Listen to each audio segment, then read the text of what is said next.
Welcome to the AgriPod, brought to you by Herdwatch, the #1 livestock management app used on over 20,000 farms and ranches across the world. Join us as we bring together top experts in agriculture, influencers, and more each month.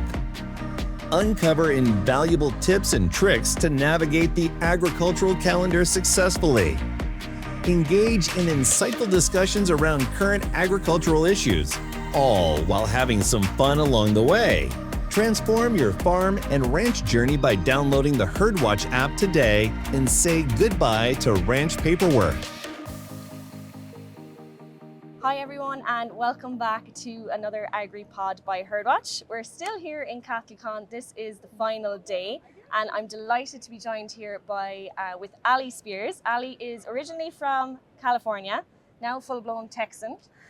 She has over 15,000 followers online across various social media platforms, and she loves to talk about cattle. Yes, absolutely. So you're very welcome, Ali. Thanks for joining us. Yes, thank you so much for having me. I'm so excited that we were able to do this while we were here. And love it. So for people who may not know who you are, a lot of people know who she is. For those of you who are from Ireland, the UK, tell everyone who you are and a little bit about yourself. Yeah, absolutely. So actually, not too long ago, someone was like, you are kind of aware of many cowboy hats. And I was like, I love that. I'm taking it. I'm running with it. So yeah, lots kind of going on. My full-time day job is with Texas A&M with Poultry Science Department, which nothing to do with cows. The other protein, I often say. And then I have a podcast called AgChicks that's kind of turned into an advocacy brand. Great. I'm working on finishing up my PhD in agriculture communications. Busy. Yes. And then my mom and I have a home decor and antique business that we do kind of on the side for fun. Oh my God. too. So you are a busy woman. Yeah, there's lots going on, but wouldn't have it any other way. Great. That is a lot. Yeah, there's a lot going on. There's going to be a lot to talk about in this podcast because you're so busy. But let's go to the social media. So when did that start for you? Yeah, so that started for me during COVID, where I feel like a lot of people kind of found a thing, right? Yeah. I was sitting at home with my 2 bloodhound dogs, looking at them for lots of time.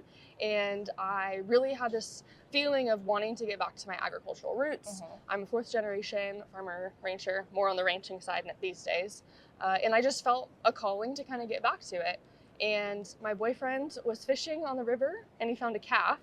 And he called me and he was like, hey, I don't know what to do with this thing. Like, what should we do? And I was like, this is what I've been training for my whole life. I'll be there in 25 minutes.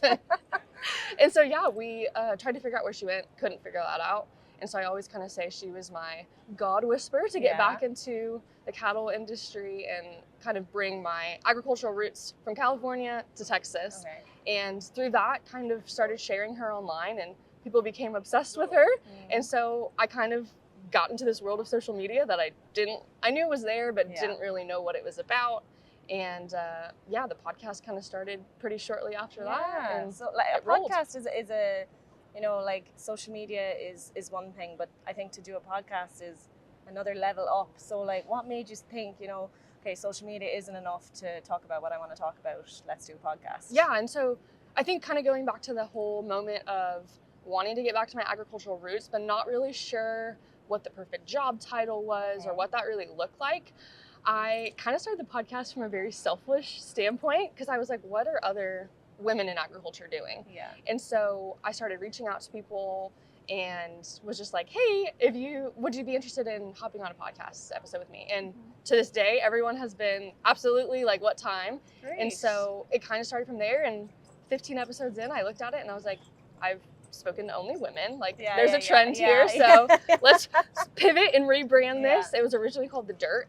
And I changed it to AgChicks, and it's been that ever since. And so it's been a really great jersey. It's women you would interview. Yeah, so I have women guests on and kind of talk about their story, their role in agriculture, and what they're doing to continue to do great things for our industry. Yeah, so tell me some examples of some of the conversations you have, or some of the popular trends that kind of pop up between all your guests. Yeah, so it's been interesting actually. Kind of starting out, I was asking people purely who I was kind of seeing on social media, which was kind of a great way to grow the podcast, which unintentionally I did that. And then I looked back and I was like, oh, these are huge people that I can't believe they said yes to me when I had like no following at all. Yeah, which is nice. Yeah, it was great. Great way to kind of get things started.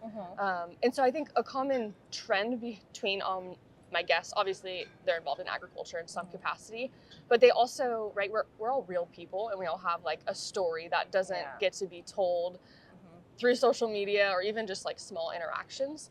And so it's been really neat and kind of created this platform to allow women to share kind of what's behind the scenes and what their lives look like on a day-to-day basis, not only whatever their job is or their career is, but also their daily life and kind of the struggles that they're going through as well. Do you think it's important that we should use platforms to, you know, say what we need to say and get out the information we want to get out? Yeah, absolutely. I think a lot of my research right now actually is kind of surrounding social media. And so I think social media and platforms can be kind of a double-edged sword sometimes. So there is like a fine line you kind of have to figure out as you navigate it. But I think I have been given a platform that I wasn't necessarily anticipating. But now I feel like I have a responsibility to these women that I'm sharing their stories and like their deepest things to really kind of uphold like a space to let them do that, but also let others come listen and learn too. And you know, like obviously using social media as a platform to talk about different issues and educate people, do you feel like pressure to make sure, you know, what you're saying is correct? Because people love to pick out mistakes you've said or, you know, nitty gritty things. So would you feel that kind of pressure just to make sure, okay, what I'm going to make sure what I'm saying is you know, factual, correct? Obviously there's some things that are going to be more opinions rather than facts, but would you feel that pressure? Yes, there's definitely a sense of pressure. And even if you kind of look at some of my social media, you can kind of see where maybe my personal like life pressures have evolved too. Maybe I've taken a little bit of a break because I'm like, there's either a lot going on in the world right now and I'm not really sure how to approach some of these things. Or I also have sometimes a fear of like making a claim that maybe is true for me, but not someone else. And I don't want to put a negative light or a negative shadow on someone else. Again, unintentionally. I know. But it's like that hard conversation of this is how I do it, but you do it maybe differently than I do. I'm not trying to put you down or your way down, but it's just different. And so I think there is like a line of pressure that comes with that as well. I understand that because, you know, you're obviously passionate about women in agriculture. You have a whole podcast based around that. But like, you know, in Ireland, and when I'm talking about women in agriculture, like I come from a small family farm. I have 3 brothers and my dad, very active on the farm. I have been my entire life. Like it's me and my second youngest brother. We're the ones that do a lot of the work on a day-to-day basis. Other brothers have interest, but not as much. And I've never been like treated differently. Yes, Dad might be like, don't lift that, you know. But I mean, I count myself lucky, and sometimes I have to be careful of what I'm saying in terms of women in ag, because obviously that's not the case for every woman. So I understand what you mean about like, you know, okay, what I'm saying, maybe me, but we have to think about everybody else as well. So just tell me a little, what is like the current state of women in agriculture in this country, or even let's just go to Texas? Yeah, that's a great question. I think we're at a very interesting time, I think, in the progression of agriculture where there's so many women, which makes me so excited. The percentage is increased like 12% over like 3 years in terms of women's involvement in production agriculture, having their own ranches and farms even. And so that's so exciting for me because I think women have a different perspective. I am going to be the first to say that we definitely need men. Like, I'm not like, oh, get out of the way. Like, we can do this on our own, right? We love men. But I think that women are a very important piece to the future of agriculture. And we, like I said, we have a different perspective. And I think that we have the ability to move the needle forward.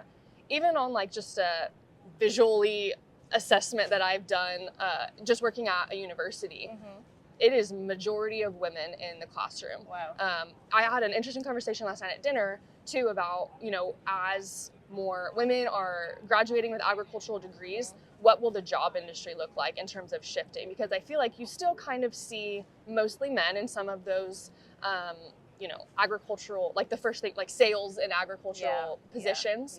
But I think there's a shift that's going to be happening very quickly, and it's going to be really interesting to kind of see how the dynamics change and how that kind of unfolds. I get that. Like at the moment in Ireland, it's still kind of that almost like taboo topic that people are afraid to talk about. And yes, it's still, like, I can say this because it's obvious that like a lot of sons take over the farms now. Like at home, I am, you know, really involved. I own, you know, a lot of the sheep that we have on our farm.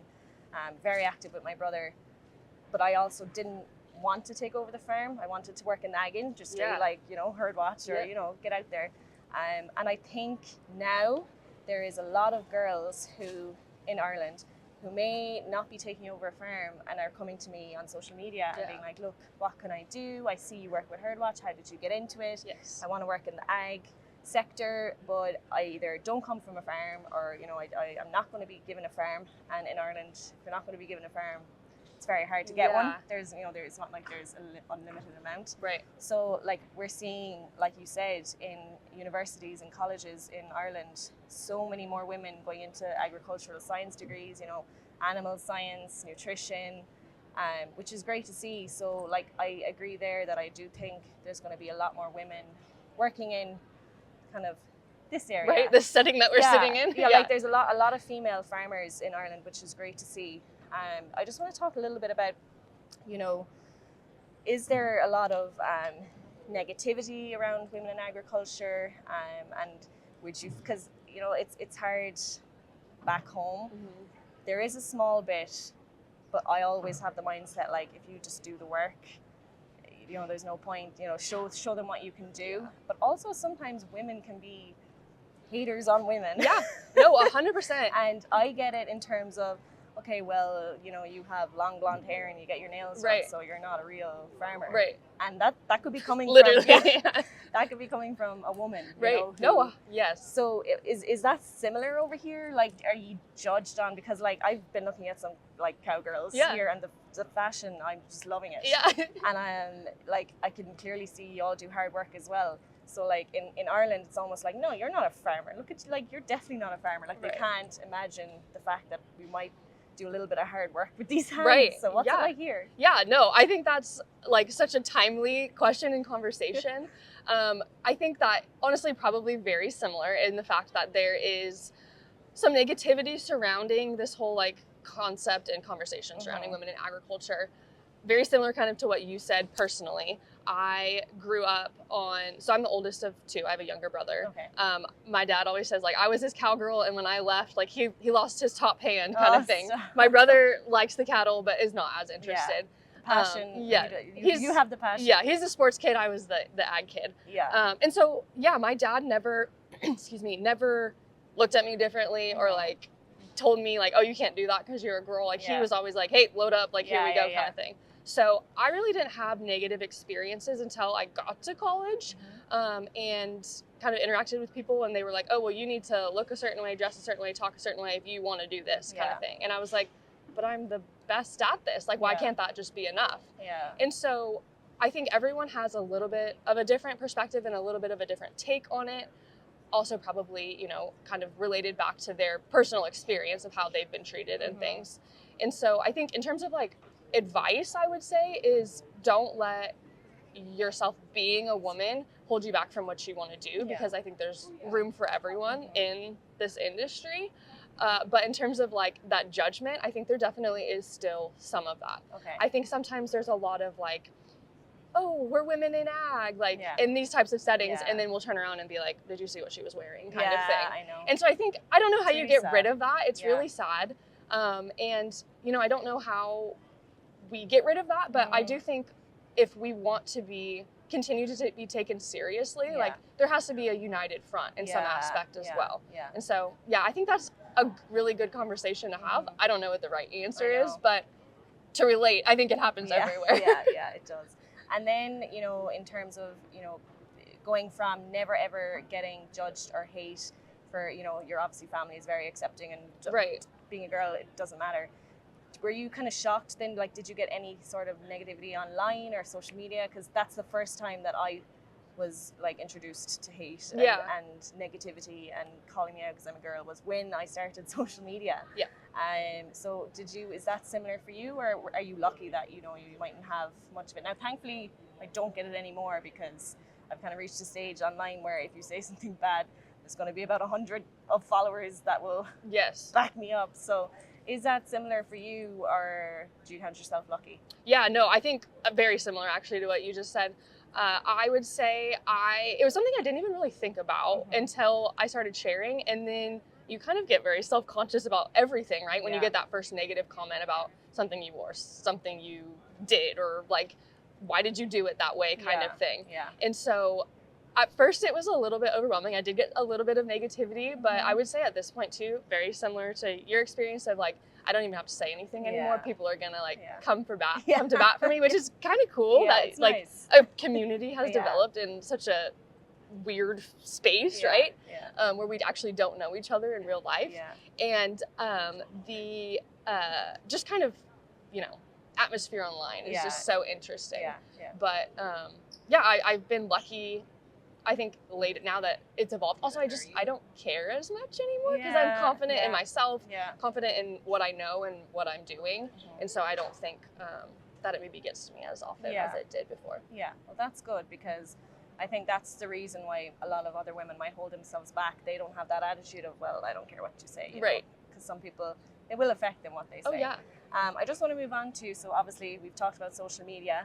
Tell me a little bit about like your passions and your advocacy work in agriculture and what you really want to push to people watching your videos. Yeah, so I think this has evolved over time. At first, it was very much a like me kind of thing. I want to be in the spotlight. I want to like kind of be like the navigator of this journey kind of thing.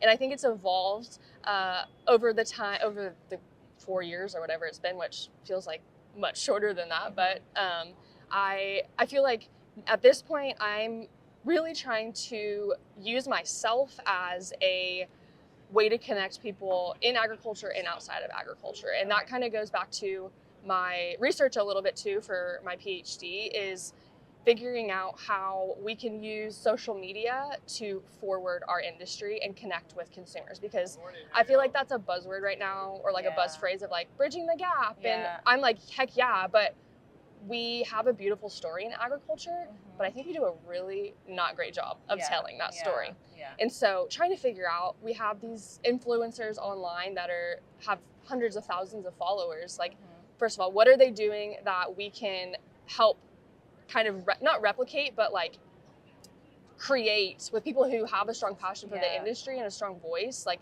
how can we help them be better advocates online to connect with those consumers? Yeah. And so that's kind of where my passion is right now, and using my kind of daily life and experiences to kind of start planting some of those seeds to then hopefully be able to grow it as I finish up and wrap everything up too. Well, I think it's really important to try and connect. Like, it's great to obviously connect with other ranchers and farmers all around the world and learn stuff off other people in the industry, but I think it's really important to try and reach someone who's from the town, who never grew up on a farm and has never seen anything, but it's hard to do that. It's hard. I feel like sometimes it's hard to get the content to them.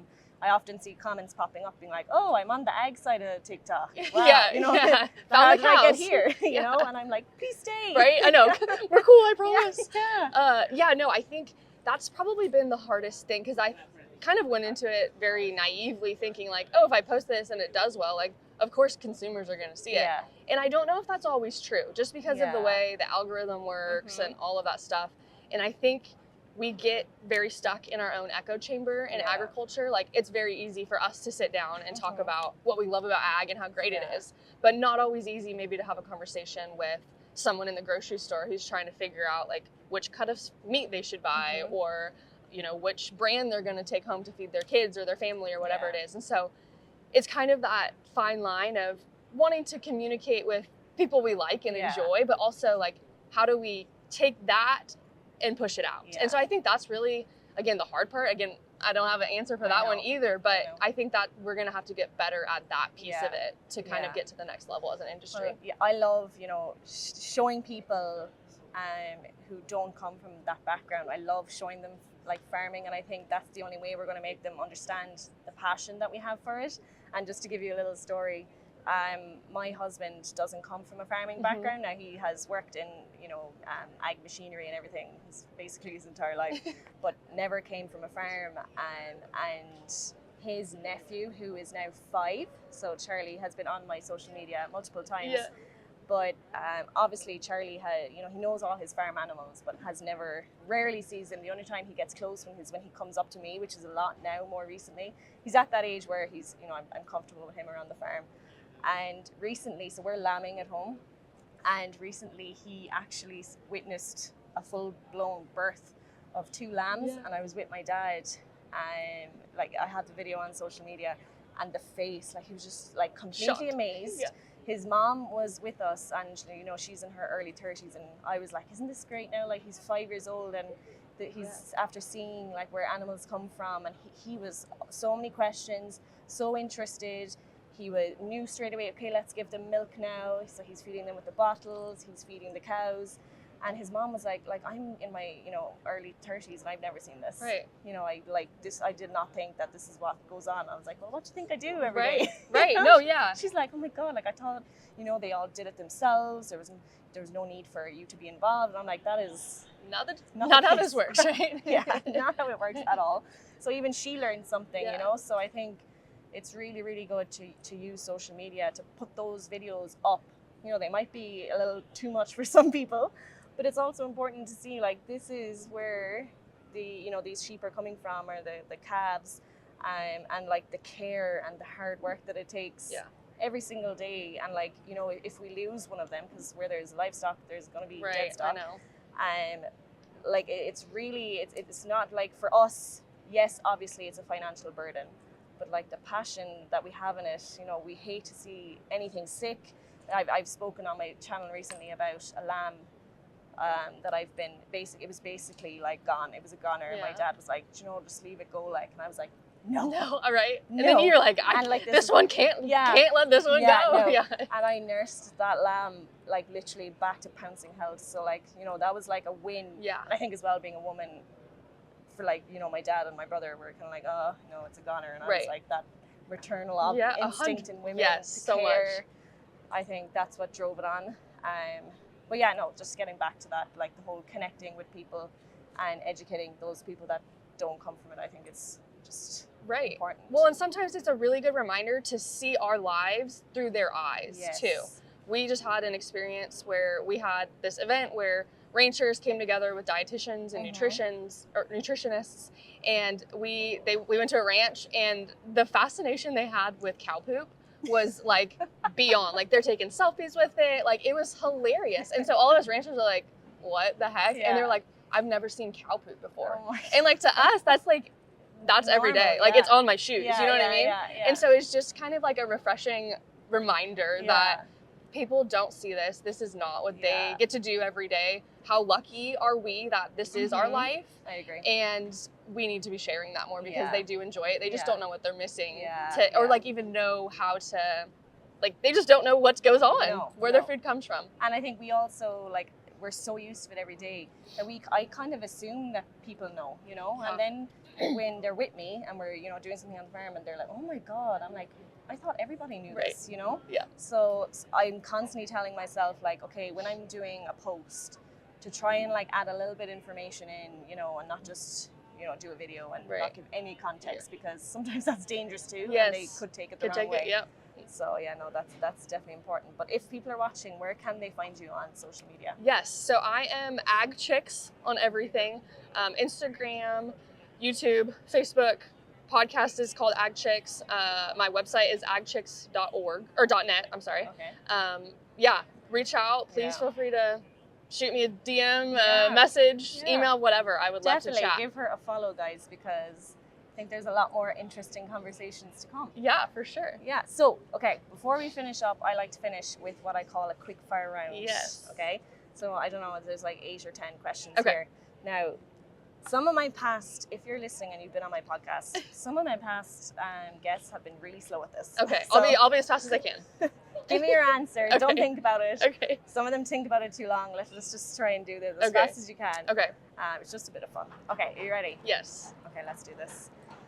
Beef or chicken? Beef. Dogs or cats? Dogs. Cattle or sheep? Cattle. Field or pasture? Pasture. Farmer or rancher? Rancher. Country or city? Country. John Deere or Case? Ooh. Case. Sheep or goats? Goats. Is that the fastest time? We should have timed that. That one, I could actually barely keep up with you reading these. It's too early. I was hoping for I me. was hearing you right too. Yeah, I know. Well, this has been brilliant. Thank you Yes. so much for taking the time. You're going to have another busy day ahead. It's the last day. Any plans? Yes, couple of interviews, get to moderate some nice. panels later, so super excited to see that, hear that, and just kind of continuing to connect with people that unfortunately I don't get to see very often, Yes. and kind of making the rounds and seeing some of the great booths that are at the trade show and Yeah, continuing well, conversations like this. I'm really hoping that I'll be back to Nashville next year for Oh this yes. event. Oh, you have to come to Nashville. Oh my It's a God. blast. So hopefully we'll see Yes. each other then. Probably won't until then. I know. On social media. On social now. media. We've connected on social media. So thank you very much. Of course. I hope everyone has enjoyed this conversation. Make sure you stay up to date across all our social media channels and stay tuned for our next podcast coming very soon. But until then, guys, bye. This podcast was brought to you by Herdwatch. Download the Herdwatch app today to eliminate farm paperwork and make better decisions with your farm in your hand. I hope you enjoyed this month's AgriPod by Herdwatch. Tune in next month where we will have another special guest in store. Bye!